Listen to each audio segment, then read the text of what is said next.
So he denies it repeatedly. He said, not me, many others. But that's how he is recognized, that he's the brain behind the whole thing. জাতিসংঘের সাধারণ অধিবেশনে ব্যাপক প্রশংসা করেছেন doctor Mohammad Yunus. সঙ্গে রয়েছেন বৈষম্য বিরোধী ছাত্র আন্দোলনের অন্যতম কারিগর ও ইউনুসের বিশেষ সহকারী মাহফুজুল আলম সহ আরো কয়েকজন। অধিবেশনের ফাঁকে সাবেক মার্কিন president Bill Clinton global initiative leader stage অনুষ্ঠানে যোগ দেন প্রধান উপদেষ্টা। মঞ্চে তিনি তার দীর্ঘদিনের বন্ধু সাবেক বিল ক্লিন্টনের সঙ্গে নানা বিষয়ের কথার ফাঁকে সফরসঙ্গী তিনজনকে পরিচয় করিয়ে দেন। Behind the whole revolution. So he denies it repeatedly. He said, not me, many others. New ইয়র্কে ওই অনুষ্ঠানে বিশেষ সহকারী মাহফুজুল আলমকে বৈষম্য বিরোধী ছাত্র আন্দোলনের নেপথ্যের কারিগর হিসেবে পরিচয় করিয়ে দেন। সবকিছু ঠিকই ছিল, কিন্তু যে তিনজন স্টেজে যান তাদের মধ্যে একজনের আন্দোলনের সংশ্লিষ্টতা নিয়ে সামাজিক যোগাযোগ মাধ্যমে প্রশ্ন উঠেছে।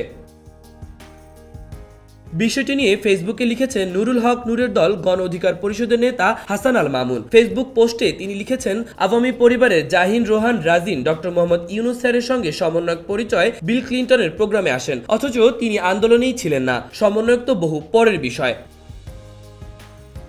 বিষয়টি প্রধান উপদেষ্টা ডক্টর ইউনুসের বিশেষ সহকারী মাহফুজুল আলমেরও নজরে পড়েছে। এরপরই মাহফুজুল আলম তার ফেসবুকে বিষয়টি স্পষ্ট করেছেন। তিনি জানান, সিজিআই ইভেন্ট এবং অনুপ্রবেশকারী লোক সম্পর্কে একটি স্পষ্টতা। সিজিআই ইভেন্ট লোকটা একজন অনুপ্রবেশকারী এবং অসাধু লোক ছিল। তিনি সিজিআই ইভেন্ট যোগদান করেছেন নিজ থেকে। তার উপস্থিতি ও উদ্দেশ্য সম্পর্কে জানা ছিল না সেখানকার প্রতিনিধি দলের সদস্যদের। তিনি প্রতিনিধি দলের কারো সঙ্গে আগে যোগাযোগ করেননি।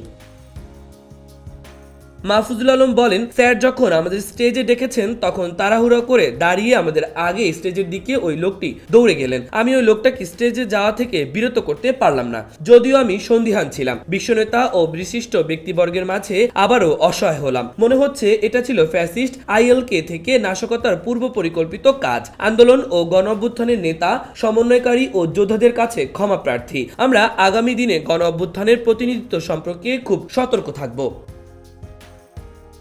অনুষ্ঠানের শুরুতে বিল ক্লিন্টন অধ্যাপক ইউনুসকে বাংলাদেশের তরুণ নাগরিকদের ডাকে সাড়া দিয়ে দায়িত্ব গ্রহণকারী নেতা বলে পরিচয় করিয়ে দেন। এ সময় পুরো হল করতালিতে ফেটে পড়ে। দুই নেতা পরস্পরের সঙ্গে কোলাকুলি করেন। মঞ্চে কথা বলার এক পর্যায়ে মাহফুজকে সামনে এগিয়ে দিয়ে ডক্টর ইউনুস বলেন, গণ অভ্যুত্থানের পেছনের কারিগর মাহফুজ। যদিও মাহফুজ সব সময় বলেন সে একা নয়, আরো অনেকে আছে। সে গণ অভ্যুত্থানের পেছনের কারিগর হিসেবে পরিচিত।